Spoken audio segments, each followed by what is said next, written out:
Assalomu alaykum aka-ukalar. Mana bu qora xo'rozimiz sinovda, lekin bugungi video bu qora xo'rozimiz haqida emas, balki jo'jalarga qanday dom berishimiz haqida ketadi. Chunki juda ko'pchilik dairikimdan 1000 taga yaqin odam so'rashibdi, jo'jalarga qanday dom berasiz deb video qilib chiqaring deb.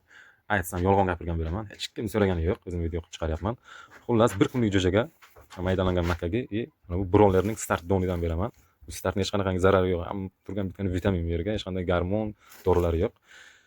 Sinovdan o'tgan 2 kilosiga 1 kilo bundan qo'shib beraman. Bir kunlik jo'jalarga maydalab beramiz. Chunki sal kattaroq qiladi. 1 oylik bo'lgandan keyin o'zi yeyaveradi. 1 oylik bo'lgandan keyin bularga bu ikkoviga nima qo'shiladi? Xo'p. Bug'doy, arpa, mana bu ovyoz va oqshoq maydalangan guruch. 5 xil bo'ldi. 1, 2, 3, 4, 5, 6 xil bo'lar ekan. Lekin tuxum alohida tema. Tuxumni обязательно o'sha o'zini vaqt bilan berasizlar. E'tibor qilgan bo'lsanglar, bu yerda hamma donlarimiz tarkibi o'sha mijozi sovuq narsa. Yon sovuq, makkaga issiq. Mana buning ichida ham makkaga bor, boshqa nimalar bor.